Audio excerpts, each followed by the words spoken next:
I always said there's no way I'll ever move to California, no way I'll ever move to Los Angeles. Got a job offer, do you want to work on the Mars Rovers? Okay, fine, I'll move to California, I'll move to Los Angeles.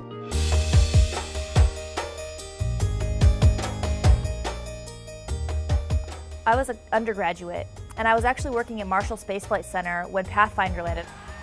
Working that summer as an intern, I actually was aware of the Pathfinder landing, and I was like so surprised. I had no idea that anybody did anything like that. You know, what, these people sent a probe to Mars and it had a rover and they drove it around. This is the coolest thing I have ever seen, you know? And I was like, how much fun must their job be? And at that time, I would never have ever dreamed that I could actually be part of the team working on the very next rover that we landed on Mars. And we're going to set the suspension parameters tighter. So we're going to leave the differential at 12 degrees and set the bogey to plus or minus 12. We don't believe that this will trip. In reality, it's the Rovers that made me come here in the first place, even before I started college. A lot of people that I've worked with in the past have told me that they got interested in the space program because they saw man land on the moon in '69. And I wasn't around back then, but I was in school when the Rovers were launched and when they landed. So yeah, the Rovers are really important to me in that respect because they are the reason I'm here. And then we do a pre-drive front left HAS cam, and then we start our drive.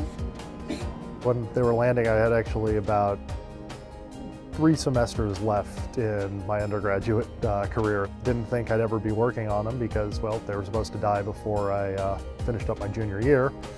And then they just kept going and going and going.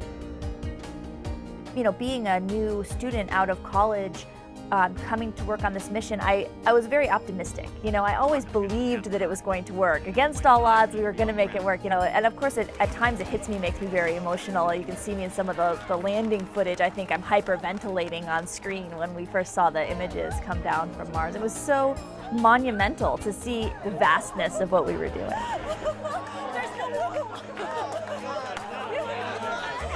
This has been one heck of an adventure, and it's like a really good dream.